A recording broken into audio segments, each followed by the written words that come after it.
Welcome to 2026. We made it. This is our first show of the new year. We're very excited about it. I don't know how what your forecast looks for 2026, but 25 was a weird one for a lot of people, me included. And so today we want to talk about getting the year set off right and how to kind of build a bit of a talent pipeline. And here's why. Here's some kind of stats around that. 32 to 33% of small business owners report having unfilled job openings as of late 2025. I doubt they all got filled over the holidays. They never do. And that's significantly above the historical average of about 24%.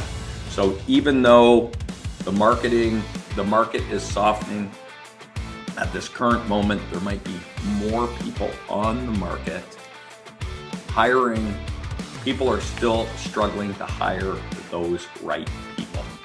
So if you want to learn how to create a talent pipeline for those entry-level and mid-level roles, you're going to want to stay tuned to our show today.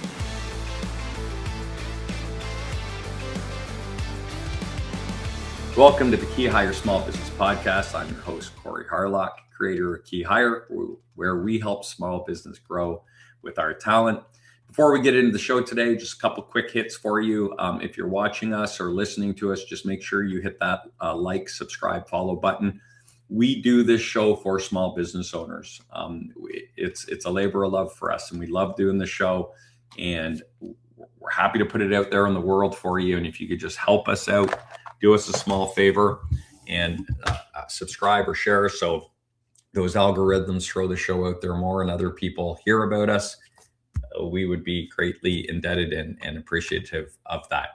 Secondly, I always like to hear from you. So send us a text or a comment. The first line in the show notes on your handheld anyway says text us comment or idea. Let us know what you think of the show. Let us know if you have any ideas for us. We love to hear from our small business owner community. And finally, connect with me on LinkedIn. There's a button or there's a link down there to my LinkedIn. Hit connect with Corey and hit that link, go to my profile, hit connect with Corey, put a note in there. Hey, love the podcast. And I will gladly accept that connection request. All right. So today we're going to talk about how to build a pipeline when you can't afford a recruiter. So recruiters are expensive. KeyHire, we're not recruiters, we're consultants, and we help with talent development and talent strategy around your growing organization. But sometimes agencies, they charge a lot of money, and it could be anywhere from 20, 30, 40% of total cash for an employee. Generally in leadership, we're doing that. I know a lot of people are using staffing agencies, and you're paying an uplift on that. And there's some benefits of that. If you don't like the people, you can turn them out and it doesn't cost you anything. And the staffing agencies definitely serve a purpose here. But recruiting agencies, they're very costly. And the number one complaint we hear from small business owners around recruiting agencies is they don't understand our company. They don't understand our needs. They don't understand the role we're trying to fill. That's one of those things that differentiates KeyHire, because we live in the small business world. That's all we deal with. So we understand the small business owner and their needs at a deep level. Anyway, moving on. So when we're trying to build these talent pipelines, there's a couple things we can do to make them more effective. So let's talk about what are talent pipelines. So number one is employee referrals. That could be a talent pipeline. Having your best people bring in the people they know, that could be a talent pipeline. The other one we want to talk about are trade schools or community colleges. Creating relationships, internships, and programs with local colleges and schools could be a great way to build a talent pipeline. Now, the thing about these, the referral program is more instant gratification, where the relationship with your local trade school or community college is going to be a longer ROI on that. But once you build it, 12, 24, 36 months down the road, it could just be the gift that keeps on giving. And we're going to talk about why and how to do that.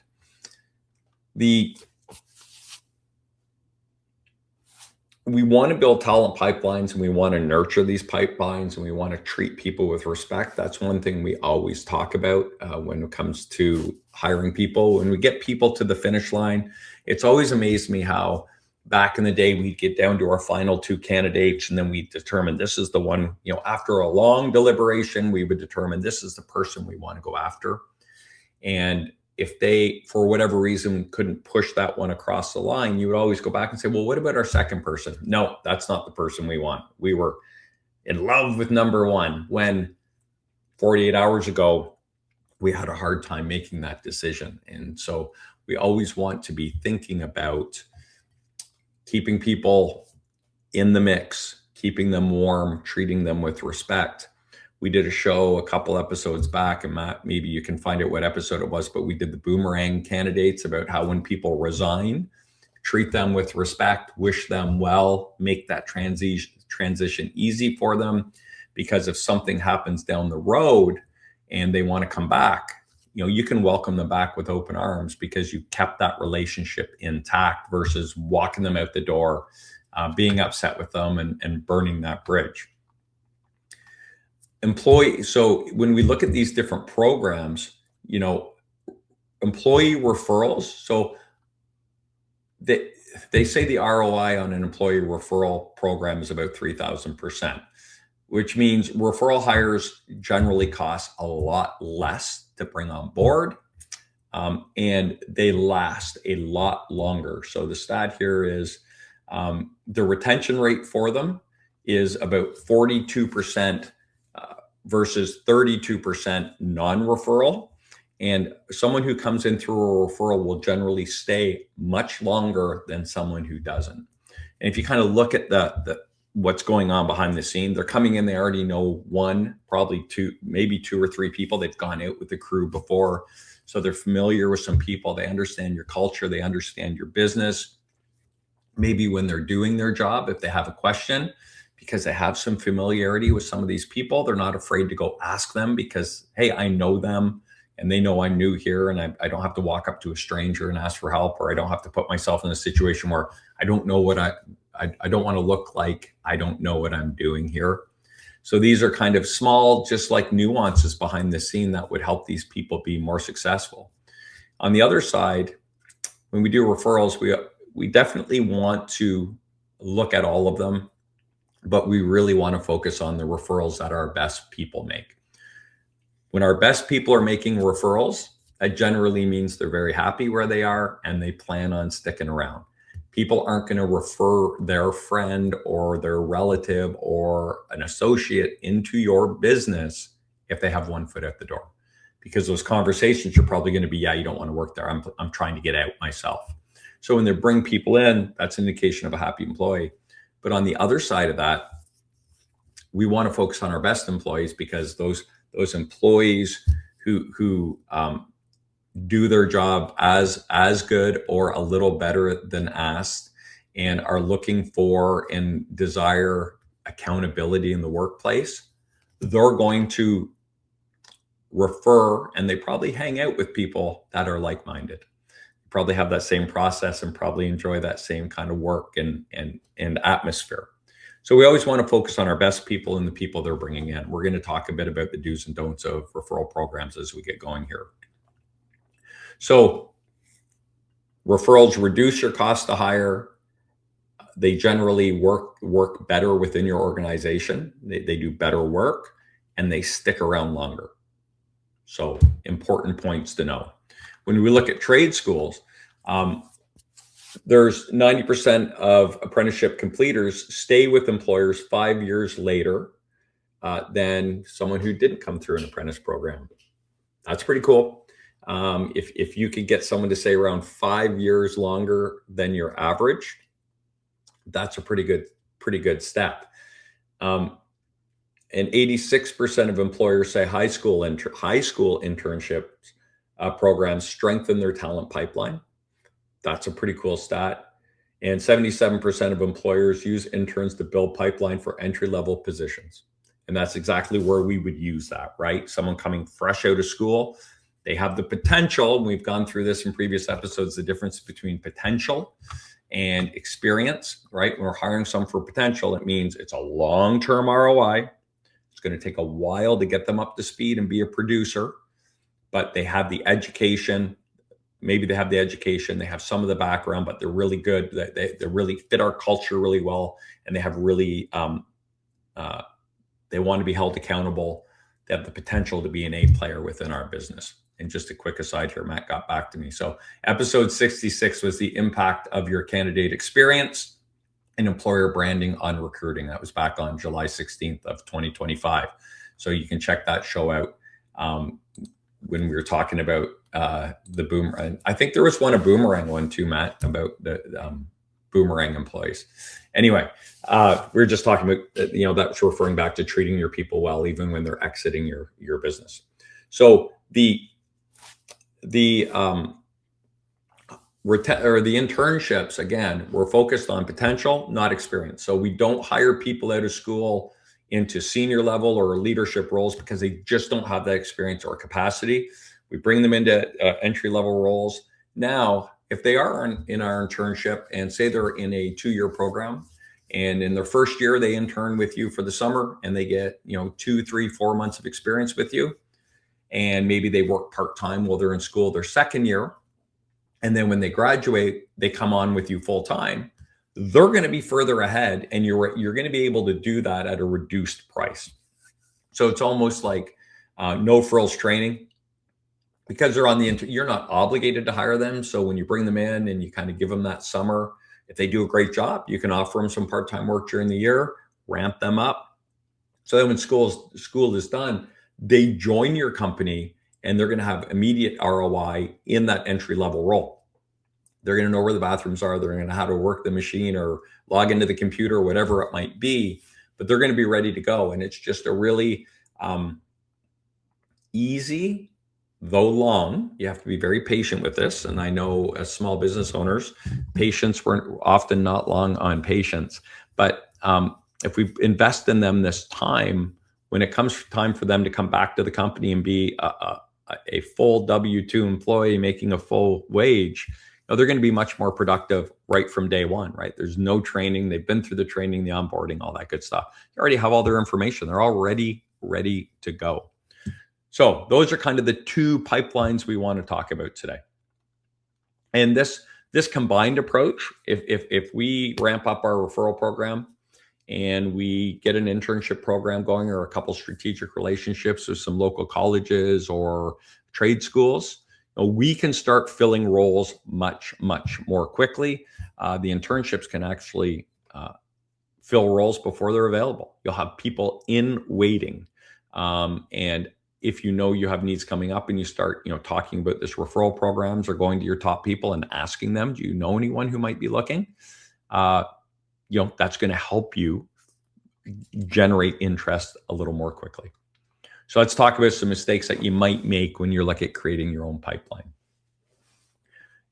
It's waiting too long, right? Starting to recruit when after you have a need. The whole idea of a pipeline is to have people in waiting, ready to go. Now, your best pipeline is internal. It's cross-training, it's development. So if a person in a key role or a mid-level role, a senior role, leadership role, does leave on short notice, you have some people below there that you've been training up, skilling up, that you could throw them in there as an interim until you find someone else, or work a deal where, hey, we're going to give you a 6-month interim role, see how you do. And if you do well, and we'll continue your development, we're not going to pull the plug on your development. We're going to continue to work with you, and we're going to be patient with you. That would be the ideal pipeline. You always want to be filling this pipeline from the bottom, skilling your people up, promoting from within and moving through. Now, that's ideal. It doesn't always happen, especially in small business, because that takes a lot of organization and a lot of investment, a lot of capital, a lot of patience, a lot of mistakes. You have to wade through all that. So when we're looking now at, we have someone who's left, maybe it's one of our key machinists or one of our key techs, maybe a mid-level or a senior tech machinist, something in our business. surprisingly leaves us and we don't have anyone to jump up and fill that role. And I know a lot of small business owners get very reliant on that, those key people that kind of get locked into a role. And it's like, thank goodness we have them there because we don't need to worry about it. And if they ever left, we would be in trouble. Train, develop, cross-train. That's how you get out of that, because that person is kind of holding you ransom. But if they were to leave and we had to kind of rejig things and go out and find someone, starting that recruitment process after they've given you your notice is not ideal. Time to fill is, what are they saying now? It's like 45 to 60 days, right? A month and a half to 2 months to get someone. And let me just walk you through why that is. People often think, especially with us, when we start working with our new clients and they have an urgent need, inevitably the question we get is, how long is this going to take? And I always say, it's going to take what it takes, right? If we want the right person, we could get it done quickly, but the quickest we could get this thing done is 6 weeks. By the time you get into the market, by the time you start, we don't post jobs ever, but if you're going to post jobs, you start screening resumes. By the time you find someone that you want to talk to, you're going to be a week or two in.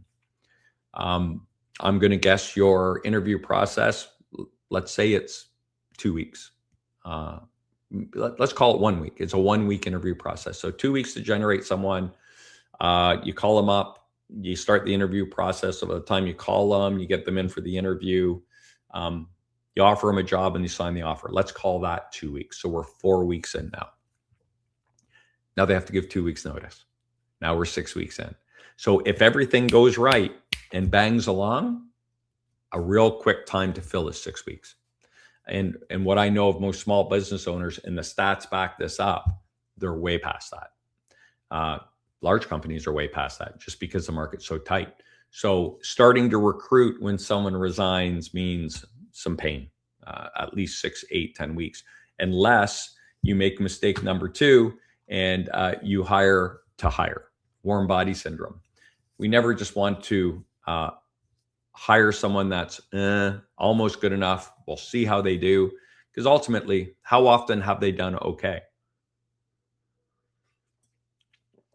The odds are, the probabilities that we hire someone we know are underskilled, are maybe not a great fit with our culture, and we will give them a shot and see how they do and hope they figure it out. The probabilities of that being an A player, a top player in your business, is very, very low. And a lot of times say, well, we'll just hire them. If they don't work out, we'll fire them.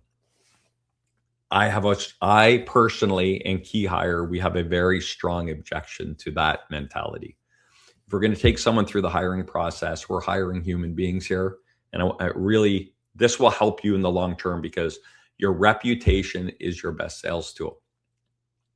And by hiring people and giving them that, 2, 4, 6 weeks, and they're no good, we just fire them if they don't work out before their 3 months is up, that does not help your reputation. In fact, that's a killer. People, that's like hanging a sign out front of your business saying you don't want to work here. On the other side of that is the human side.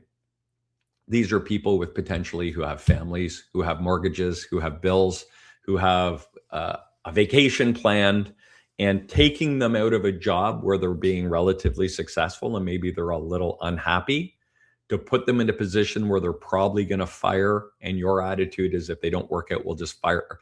Put them in a position where they're probably not going to be successful, and your attitude is, if they don't work out, we'll just fire them. You've taken them out of a job, a safe place where they've been able to provide for their family.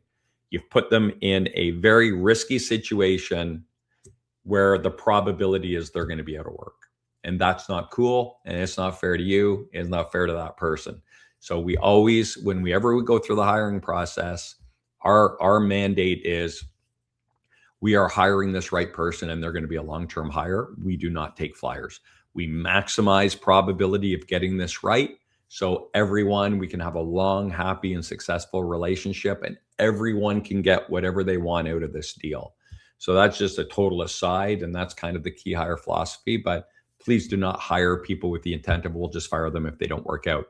Do the work in the hiring process to maximize the probability of getting it right. That's my rant on warm body syndrome. Don't do it. Feel the pain until you find the right person.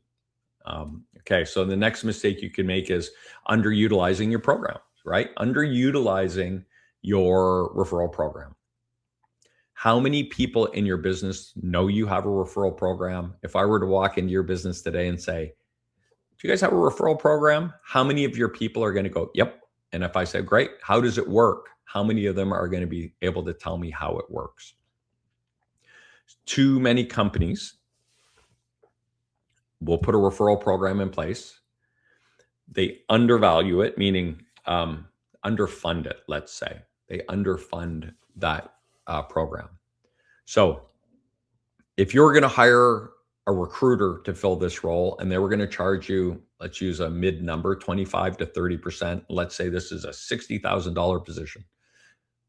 30%. You're willing to pay an agency $18,000 to fill this role, but you're willing to give your own employees $250. Is $250 the right number? I remember years ago in Calgary, I worked with a Fortune 500 company and they were trying to hire these salespeople. And their hiring process was ridiculous. It was so wrong in so many ways. And they wore it like a badge of honor. To get hired here, it's hard. And it was just so backwards. It shouldn't be hard. It should be exhaustive and it should be efficient, but it shouldn't be hard to get hired anywhere. You should have to do all the right things, but you shouldn't make people have to sacrifice to come and work for you. That's an aside. But the referral program, their salespeople could make, let's call an average salesperson was making 150 grand a year with base and bonus, total cash, 150K a year. Well, they were paying a $500 referral bonus. And I said to them, that doesn't mean anything to these people. It's nothing, right? If their bonus every quarter is like 3, 4, 5 grand or more, 10 grand a quarter, $500 doesn't move the needle for them. If my quarterly bonus is 10 grand, that referral bonus should be something that makes me go, yeah, I'll do the extra work for that. If I'm making 150 grand a year and my quarterly bonus is 10 grand and you offer me $500 to do something, I'm going to go, is the $500 worth my time? Or could I go see another client? Or for $500, I could go have dinner with my spouse. It doesn't move the needle. It's not compelling enough for them. So if you're underfunding, are you promoting your program? It's under promoted and it's underfunded. That would be a mistake as well. And then the final mistake is not building. So if you're going through internships or you're using referrals, are you keeping a list of not quite good enough today? And our philosophy has always been, someone might not be good enough for you today, but in 12 months, they might be perfect. And how many people have you interviewed and you've said to yourself, man, I wish they had just a little more experience. I wish they had, another year of experience, they'd be perfect. Well, next year they're going to have that year of experience. And there's a stat out there, and I've talked about this before, but if someone goes through an amazing hiring process, even if they don't get hired, they remember that.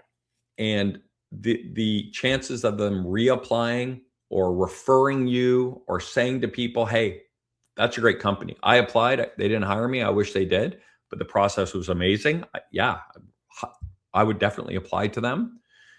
Versus the big name companies that offer a shitty hiring process, this make it hard to get hired with us process.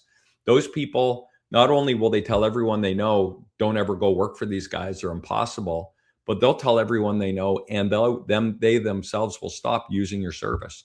So put that in perspective. If I'm a restaurant in town, a local restaurant, and everyone I interview for a job, I piss off, and I'm interviewing all the time because obviously if I'm making it hard to come work here and I'm putting people through a shitty process and not respecting them, everyone in the neighborhood is hearing, you don't want to work for these guys. They're donkeys.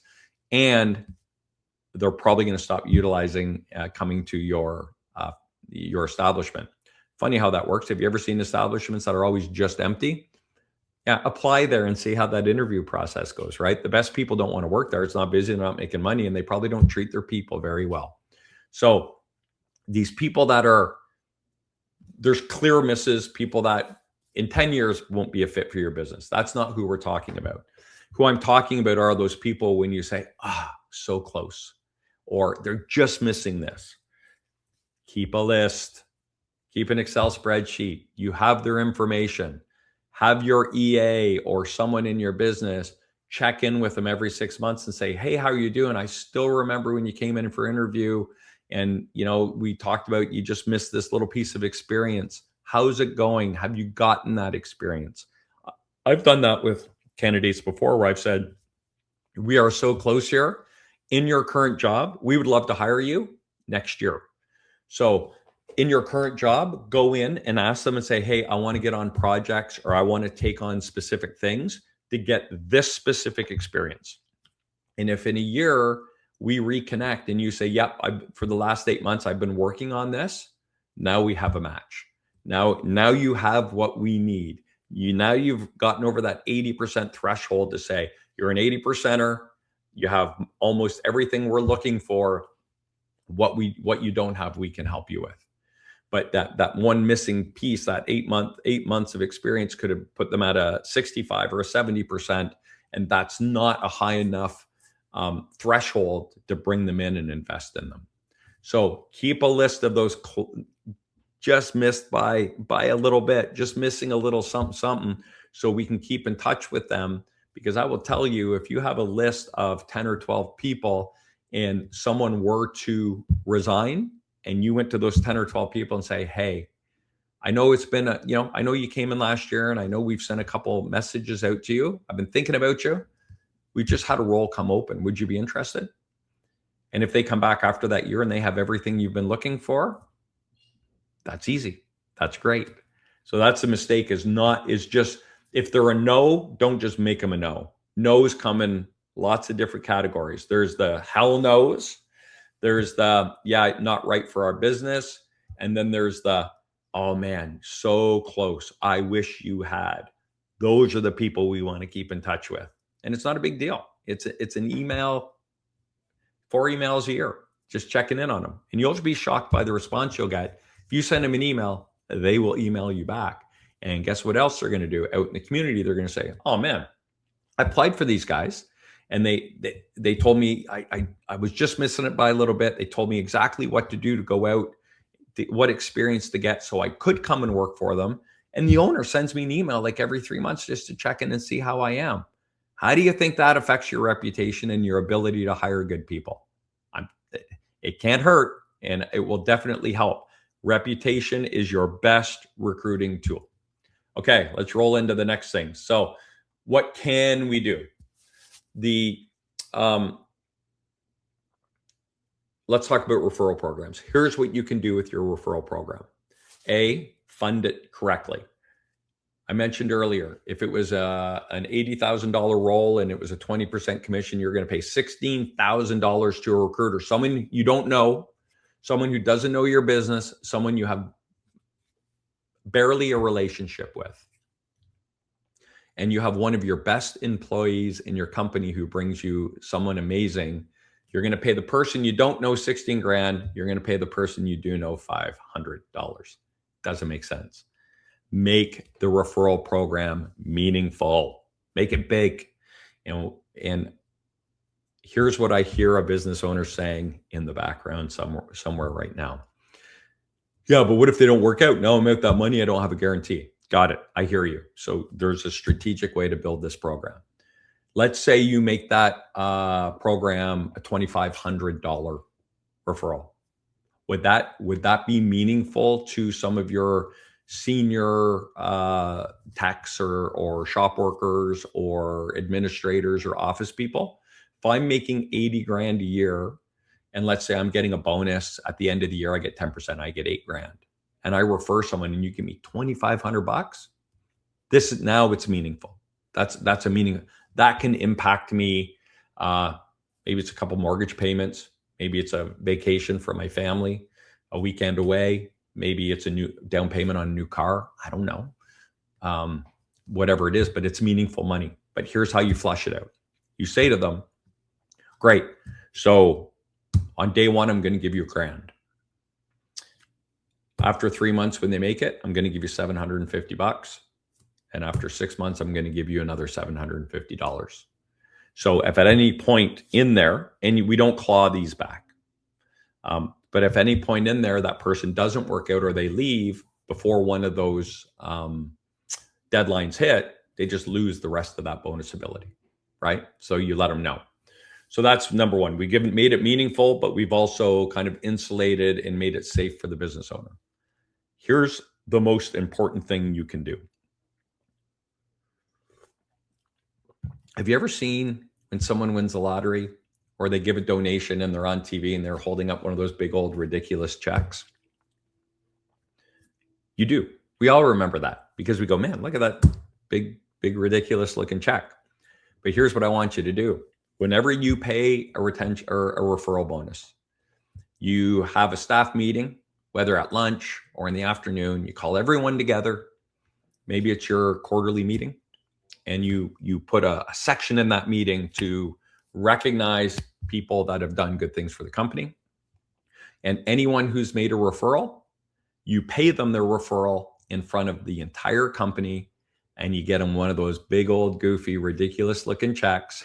And you stand up in front of everyone and you say, Corey referred so-and-so into the business and they started last week and they earned themselves $2,500. And here's the first $1,000 and here's your big check and let's take a picture. And there's cake on the table to celebrate Corey's referral because, man, we appreciate our people making referrals. Everyone in your company is going to want to get one of those big, goofy, ridiculous looking checks. Guarantee you. If you call them into your office and say, hey, thanks for that referral, here's $1,000, or, oh yeah, that $1,000's going to be on your next check, thanks. They'll appreciate it, but no one else will appreciate it. And the idea here is we want everyone to go, oh, I want $2,500. $2,500? I make $50,000 a year. $2,500? That's like 5%, or I don't know, my math sucks, but 5% of what I make, man, that I could take my wife away for the weekend with $2,500. I'm in. I'm going to start talking to my friends. That will get them going. So the right things to do are fund it properly, make it meaningful. Don't tier it. Don't say, well, if you make 50, you get $1,000. If you make 75, you get $2,000. Everyone gets the same, right? And this is for your entry to mid-level people. Someone might bring you a manager. You never know. And that would be a bonus. That would be amazing. But this is let's focus on those entry to mid-level people. So we want to fund it correctly and we want to celebrate the hell out of it and let people know, every quarterly meeting you do, wouldn't it be amazing if you're handing out like 2 or 3 checks?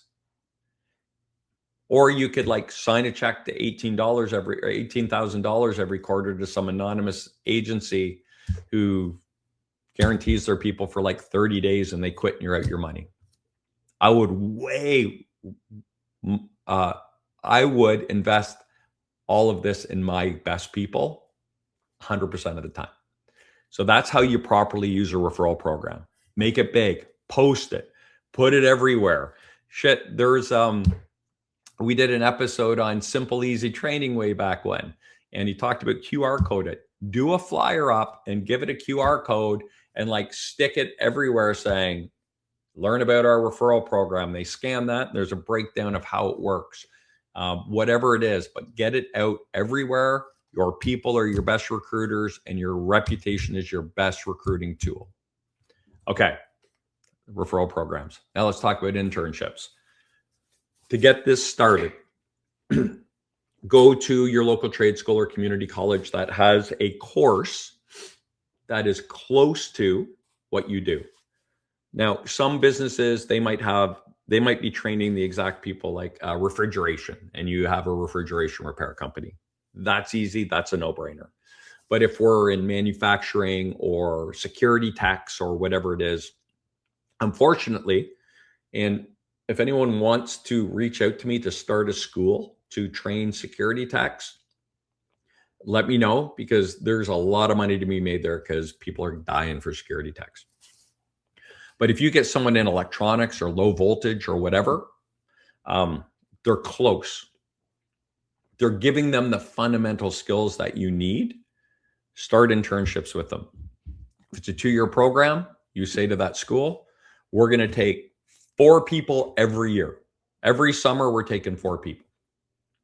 So the people that are between their first and second year are your entry level, and they're just like doing the Joe jobs, right? They're learning where the bathrooms are. They're cleaning the shop. They're maybe doing some repairs, but they're understanding the business, and they're doing the things that you don't want your $100,000 techs doing. You're probably paying these people 15, 18, 20 bucks an hour, which is a deal. And we're taking 4. Then of those 4, whether you ask them if they want to work weekends part-time with you, or when they're done school, they want to come back, right? So now we have maybe 2 of them work out and you bring them back. So now you have 2 junior techs that know where the bathrooms are. They know the company. They know most of the other techs. They have relationships. They've been treated well. And they're excited to come back, and they're kind of jumping in. You have all their paperwork. They can get in and give you minimal ROI pretty quickly, but we're still going to invest in training them. But we have 4 new people at the same time that are doing those Joe jobs, right? Then the next year, we got 2 great ones out there, maybe 3 this time. So then we bring 3 people in the next year, and we got 4 new ones coming in. Every term, every break, whenever they do their internships, take twice as much as you think you need. Because if you take 2 and you need 2, inevitably one of them isn't going to be great or isn't going to be a good fit for you.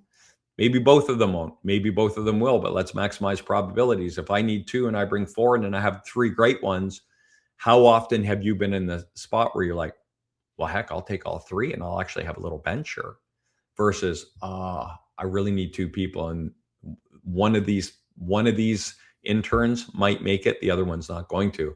You're still behind, and you're paying them really a fraction of what you're paying your skilled people to do. So that's how the internships work.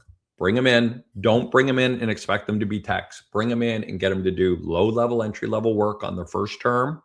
So it's just building that familiarity. Maybe by the end of the summer, excuse me, they're going out with some techs and doing some work in the field. That might happen. But this is a nice way. I mean, if it's a 4-year program and you start them at year 2, year 3, by the time they're done their 4th year, excuse me, by the time they're done their 4th year, they're going to be really far along.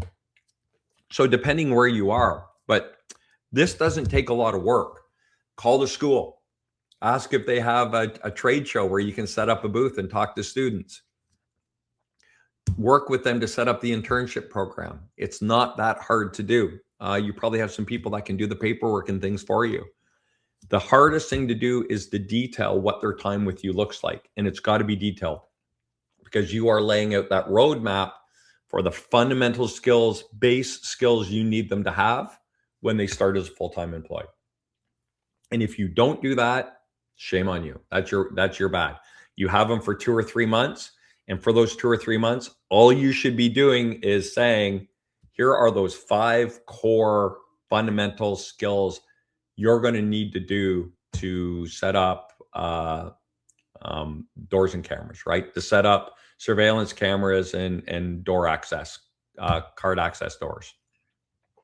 These are what I need you to do. So if I put you on a site and I put you with someone and they're doing the main installation, but you're helping them, you understand how it works and you can be helpful to them, versus I'll just do it myself because you can't figure out what's going on here. So there you go. That's how you build some simple pipelines for entry-level to mid-level people within your business. They're not free.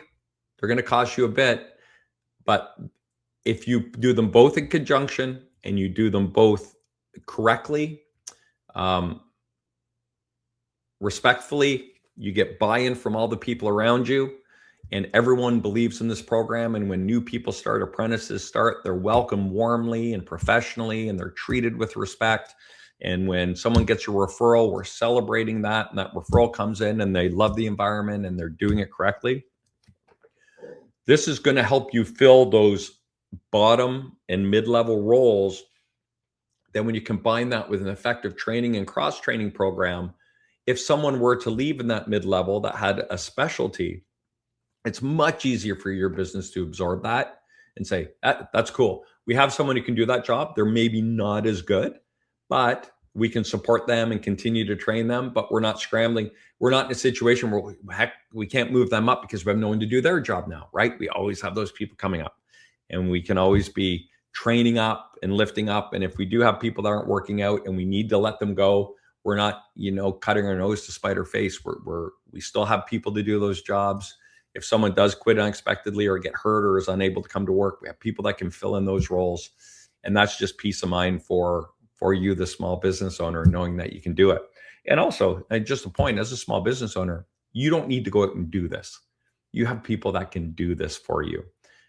Heck, call me and I'll walk you through how to do some of this stuff. But it's not a lot of work. We know the battle cry. I don't have the money for that, and I don't have the time for that.